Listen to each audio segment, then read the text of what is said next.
Why do people wait in line for 12 hours just to buy a piece of glass and aluminum? Most companies have customers. Apple has a congregation. By the end of this story, you will understand the psychological blueprint they use to turn a tech brand into the world's most profitable religion. It is a strategy that defies logic, ignores market norms, and makes the price tag completely irrelevant. But there is a dark side to this loyalty that most fans never see coming. In the early days, Steve Jobs didn't just want to build a computer. He wanted to build a tool for the rebels. Back in the 70s and 80s, the market believed computers were for beige offices and cold calculations. IBM was the giant. They sold efficiency. They sold the status quo. Steve Jobs believed that a computer was a bicycle for the mind. He saw it as a personal statement, not a corporate utility. This was the spark of the Apple cult. The idea was that if you owned an Apple, you weren't just a user. You were a creative. You were different. But even in those early years, a subtle hint of the walled garden was already appearing. Apple hardware was closed. You couldn't easily tinker with it like an IBM clone. It was Steve's way or no way. The risk was massive. If the world wanted freedom and modularity, Apple would be a footnote in history. Instead, they were building a cage made of gold. The turning point didn't happen when they released the Mac. It happened when they almost died. In the mid-90s, insiders thought Apple was a sinking ship. Outsiders believed the company would be sold for parts or simply vanish. Microsoft had won the OS wars. But then, the prodigal son returned. When Steve Jobs came back in 1997, he didn't just fix the balance sheet. He did something that looked like professional suicide at the time. He cut 70% of the product line. He stopped trying to compete on specs. He decided that from that moment on, Apple would stop selling what it made and start selling why it made it. This locked the company into a path where the product was secondary to the feeling. It created a curiosity gap that the rest of the industry still hasn't figured out. If you are finding value in this breakdown of brand psychology, you might want to join us. We analyze how the world's most powerful empires are actually built.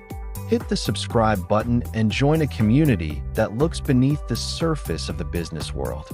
Now, let's look at the actual mechanics of how they trap you with a smile. The first step in the strategy is the frictionless trap. Apple knows that humans are biologically wired to take the path of least resistance. Logic says people want choices. Apple knows people actually want decisions made for them. They designed the ecosystem so that every device talks to the other perfectly. It looks like a benefit. It looks like convenience. The assumption was that if they made life easy, people would never leave. And it worked. But here's the catch. Every time you buy a song on iTunes or save a photo to iCloud, you are adding a brick to a wall. Leaving Apple doesn't just mean buying a new phone. It means losing your digital life.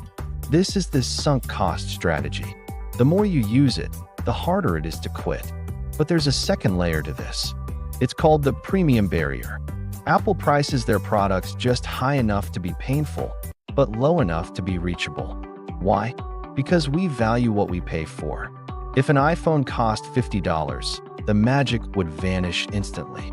The assumption here is that high price equals high quality.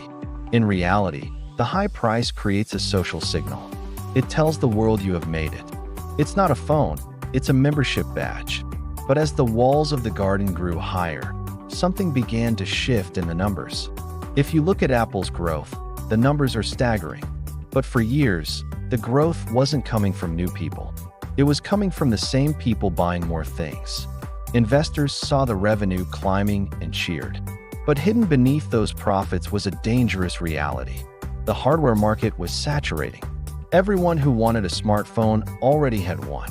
To keep the stock price up, Apple had to pivot from being a hardware company to a service company.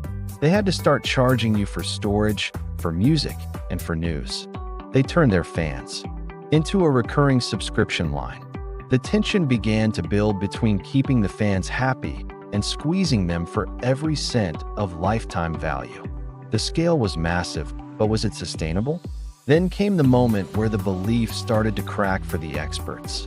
It was the realization that Apple had stopped innovating and started iterating. The shocking reality is that Apple doesn't need to be first. They let others fail first. They let others do the messy work of inventing new categories. Then, they come in, polish it, and claim it. The uncomfortable truth no one wants to say is that Apple is a marketing company that happens to sell tech.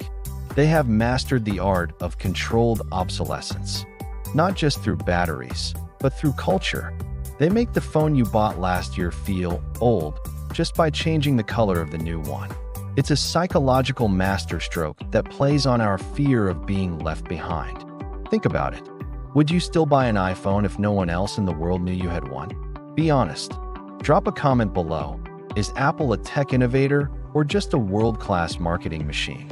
I want to see if the fans or the critics win this one. There are a few powerful lessons we can take from the Apple playbook. First, the ecosystem lesson. Control the environment, and you control the customer. Smart people missed this because they focused on the product features. They didn't realize that the connection between the products was more valuable than the products themselves. Second, the identity lesson. If you can make your brand part of someone's identity, you have a customer for life. People don't defend their Dell laptops in internet comments. They defend their Macs because attacking the Mac feels like attacking their personality.